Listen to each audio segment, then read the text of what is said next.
think it's really important for us to own our own spiritual practice. Religion can offer beautiful practices and ceremonies that help us, but in addition to that, it's really important for us to give ourselves the permission to create our own practice and be responsible for its evolution so that it serves us as we grow. When we do that, we become more active participants in our own development. And by doing that, that really allows us to own it. So this active engagement prevents us from just going through the motions of prescribed rites really mindlessly. We live in a world where everybody understands the importance of feeding your mind, of training your body, but yet we often neglect our spiritual and emotional health. So here are 3 steps that you can take to begin to take real ownership of your spiritual practice. Step 1, create a daily practice that renews and centers you.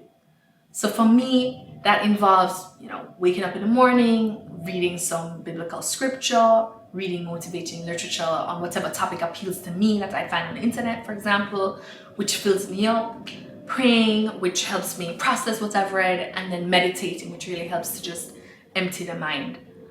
Sometimes I don't meditate. Sometimes I do. Your spiritual practice is not supposed to be yet another thing for you to beat yourself up about when there's some days when you can't do it and some days when you can. So for some of you, this could involve journaling your thoughts and feelings. For some of you, this might involve being mindful. Whatever it is, it should be yours. Step 2, pay attention to your own well-being. This is crucial. Just like how when it's time to get another manicure, or for guys, when it's time for you to line up, we have to pay attention to our own well-being so that we can recognize when we're feeling stuck and frustrated, as well as when we're feeling completely blissed out and totally aligned. We need to know what both ends of the spectrum feel like to us so that we can know when we might need to intervene.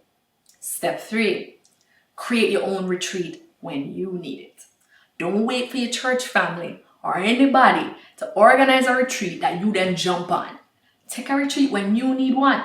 If you can't afford to go to a retreat center on your own or in a group, then take a few vacation days and create your own retreat right at your home.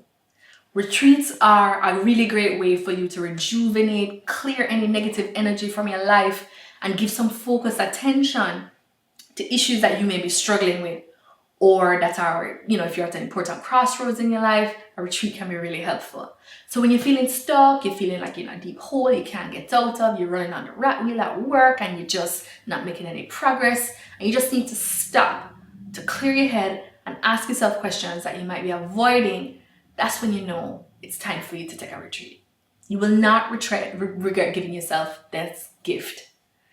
When you give yourself this space, trust that you'll be guided to the next right actions for your life. I don't take retreats on a routine basis, but I pay enough attention to my own internal spiritual health gauge that I know just when to do it. And then I'll just pick up and go. So if you feel like you need help in crafting a retreat process that will activate your life in new ways, then seek out a great coach who can work with you to help you do that. We must invest in our own wellness. And when we do that, everything else in your life will be impacted in a positive way. Don't rule out that investment as an impossibility before you pursue this fully. There are many coaches out there like me who are committed to ensuring that cost is really not prohibitive for people who need our services. So do your research and seek out somebody who can help you if you really need that help. I wanted to offer you guys this guidance today because I believe we really can't afford to have an adult generation of women and men who are smart and strong and spiritually depleted, stagnant, and totally out of alignment. That's not what we need. So take these 3 steps for yourself and know that this will also serve the greater good. In the meantime, take good care.